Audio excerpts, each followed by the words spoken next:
मदीने की बातें भी मदीने की, जीने में जीना है क्या बात है जीने की। अरसा हुए बाकी जिस गलियों से गुजरे,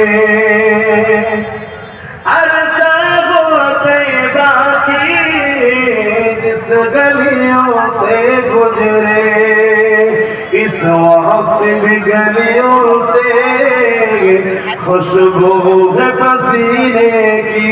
सुभान अल्लाह, जोरे बोलो ना सुभान अल्लाह। এই 1450-1500 বছর আগে দয়ার নবী যে রাস্তা দিয়ে ঘুরেছে, আজও সেই রাস্তার গলিতে আমার নবীর পাসিনা আর খুশবু পাওয়া যায়। জোরে বলুন সুবহানাল্লাহ, আরো জোরে বলুন। এটা আমরা খুশি নয়, খুশি আমার নবীকে খুশবুওয়ালা নবী বানিয়েছে। জোরে বলুন সুবহানাল্লাহ। হযরত আব্দুল্লাহ হুজুরের সঙ্গে আম্মা আমিনা হুজুরের নিকাহ হলো, বিবাহ হলো। বাসর রাত, প্রথম রাত হযরত আম্মাজান আমিনা হুজুর হযরত আব্দুল্লাহ হুজুর এক জায়গায় হয়েছে। নূরে মুহাম্মদ রাসূল হযরত আব্দুল্লাহ হুজুরের কপাল মোবারকে রয়েছে। শুনছেন, আম্মা আমিনা হুজুর আর আব্বা আব্দুল্লাহ হুজুর দুজনে এক জায়গায় হলেন। আমিনা হুজুর আব্দুল্লাহ হুজুরের পেশিনা মোবারক থেকে নূর আম্মা আমিনা হুজুরের পবিত্র রেহেমে চলে যায়। জোরে বলুন সুবহানাল্লাহ।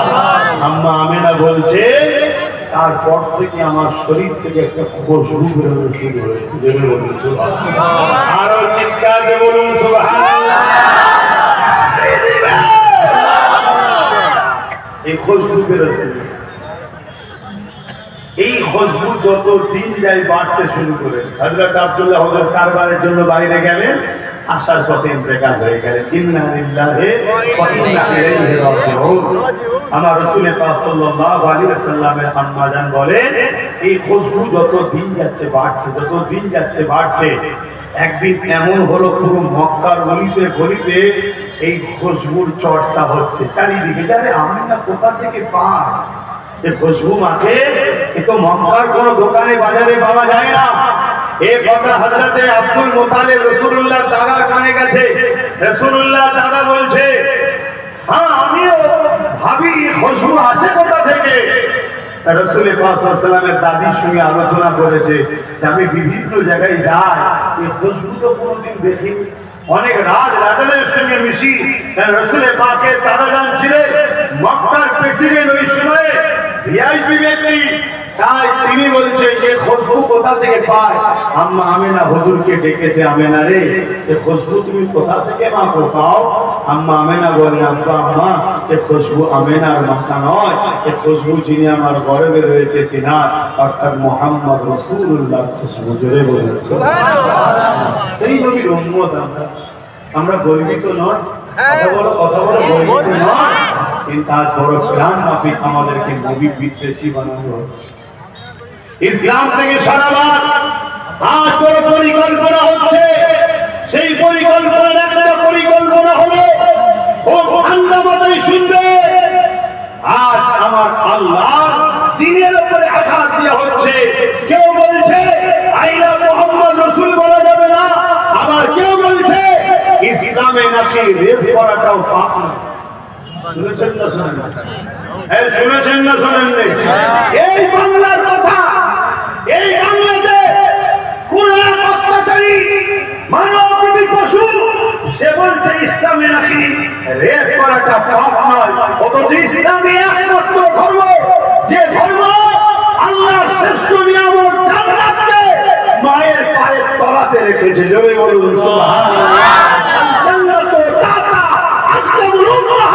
প্রত্যেকটা ছেলেদের জান্নাত, প্রত্যেকটা পুরুষের জান্নাত, নারীর জান্নাত তার মায়ের পায়ের তলাতে। জোরে বলুন সুবহানাল্লাহ, আরে চিৎকার করে বলুন সুবহানাল্লাহ।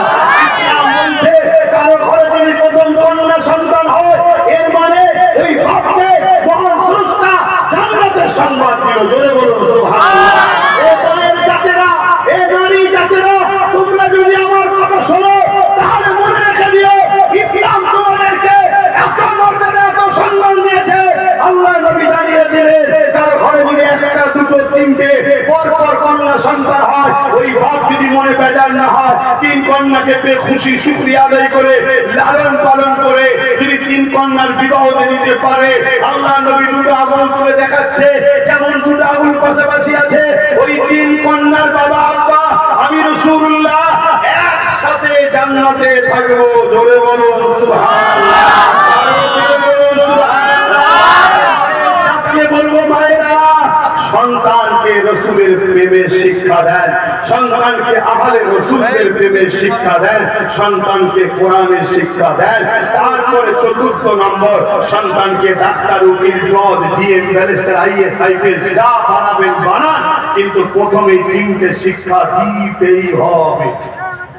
এটা আমার রসুলের হুকুম। আর হুকুম রসুলের বলে, নাম্বার 1 নবীর প্রেম, নাম্বার 2 আহলে রাসূলের প্রেম, নাম্বার 3 কোরআনের শিক্ষা। আজ আমাদের কাছ থেকে একদল উলামারা বড় পিলার নবী আগের 2টোর কথাকে বাদ দিয়েছে, শুধু বলছে কোরআনের শিক্ষা দাও, কোরআনের শিক্ষা দাও। আমিন আল্লাহ। আল্লাহ প্রশ্ন বলছে, প্রথমে শিক্ষা দাও হুকুমে রাসূল, তারপরে শিক্ষা দাও হুকুমে আহলে বায়াত, তারপরে শিক্ষা দাও কোরআনের নবীর কথা। শুনছেন না? কেন? কোরআন পেয়ে মানুষ জান্নাতি হয়, আবার কোরআন পেয়ে কোরআনের লোক না দিতে পেয়ে মানুষ জাহান্নামী হয়ে যায়। শুনছেন তো নাকি? ওষুধে মানুষ সুস্থ হয়, শরীর ঠিক না থাকলে ওষুধের রিয়াকশনে মারাও যায়। কথা বুঝছেন না? বলেন না? কোরআনের মতো লোক যেটা পাহাড়ের উপরে রাখলে পাহাড় ধ্বংস হয়ে যেত, ওটা তুমি তোমার উপরে রাখবে কি করে? আগে নিজেকে শক্তিশালী করতে হবে। এই নবীর প্রেম ও আহলে বায়াতের প্রেম দ্বারা নিজের সিনাকে প্রথম শক্তিশালী করে দাও, তারপরে কোরআনের লোড দাও, তবে তোমার কোরআন নিয়ে সঠিক রাস্তা পাবে। না হয় মাওলা আলীর বিরুদ্ধে যারা লেগেছিল, তাদের স্লোগানই ছিল কোরআন মানবে না আলী মানবে, কোরআন মানবে না আলী মানবে, কোরআন মানবে না আলী মানবে। তারা কোরআনের পক্ষে থেকেই খারিজি হয়ে বেকার জাহান্নামী হয়েছে। কথা বুঝছেন না? বোঝেন না? আর রাসূলের সাহাবারা কি বললেন? আমরা অবশ্যই কোরআন মানবো, কিন্তু তোদের থেকে নয়, মাওলা আলীর থেকে মানবো। জোরে বলুন সুবহানাল্লাহ। কারণ নবী বলেছেন আলী হলো, আমি রাসূল হলাম এলেম, আর আলী হলো মাওলা আলী থেকে খোদা হলো এলেমের দরজা। জোরে বলুন সুবহানাল্লাহ। ভাই বুঝছো তো ভাই? আমি এতটুকু মিশন আমার একটাই, যে আমার ভাই বোন কমসে কম মারধর খেয়ে হলেও যেন জান্নাত পায়। এই জান্নাত যেতে গেলে ভাই ভিসা লাগবে। বোঝেন তো নাকি? ভিসা, ভিসা বোঝেন তো? আপনারা আরবে যান না অনেকে? এই দেশ থেকে ও দেশে যেতে গেলে ভিসা লাগে না? লাগে না? তো দুনিয়ার দেশ থেকে জান্নাতের দেশে যাবেন, ভিসা লাগবে না? দুনিয়া হলো ভিসা অফিস, আর পাসপোর্ট হলো এইটা সিনা।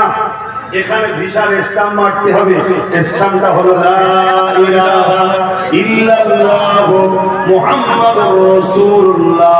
আল্লাহকে আল্লাহর মতো মানা, রাসূলকে রাসূলের মতো মানা। আল্লাহ শানে যদি ইখতিলাফ করো, আল্লাহ মর্যাদা মাকামে যদি ইখতিলাফ করো, তাহলে আল্লাহ মানা হবে না। নবী পাকের শান মর্যাদায় যদি খাটো করো, আর রাসূল মানা হবে না। শুনছেন তো? সেই ইসলাম এখানে লাগাও, তারপরে তো তুমি জান্নাতে পৌঁছে যাবে। আর এই ভিসাটা চেক হবে কোথায়? কবরে। চেক হবে কোথায়? কবরে। মান রব্বুকা, তোমার রবকে রব্বি আল্লাহ। মা দিনুকা, তোমার দিন কি? দিন ইসলাম। তারপরে কি? নবীকে হাজির করিয়ে দেখানো হবে, ইনি হলেন মুহাম্মদ সাল্লাল্লাহু আলাইহি ওয়াসাল্লাম। ইনার সম্পর্কে তোমার দুনিয়া জিন্দেগির রায় কি ছিল বলো? শুনছেন? হ্যাঁ শুনছি। ওইখানে যদি ব্রেক ফেল হয়ে যায়, আগের 2টো ঠিক বলার পরও জাহান্নামে যেতে হয়, মানে কবর আযাব হবে। আর আগের 2টো যদি গন্ডগোল হয়েও যায়, হুজুরকে দেখে যদি চিনতে পেরে যায়, আরে আমার আকা তো, আমার নেতা তো, আমার শাহিনশা তো, আমার রাসূল তো, আল্লাহ বলবে ফারিস্তা রে, তোদেরকে দেখে ঘাবড়ে গেছে। বন্ধুকে যখন চেনে, তার মানে আমাকেও জানে, দিনকেই জানে। কেন? বন্ধুর তো কাজই ছিল আমাকে চেনানো আর দিনকে জানানো। মাফ করে দে। জোরে বলুন।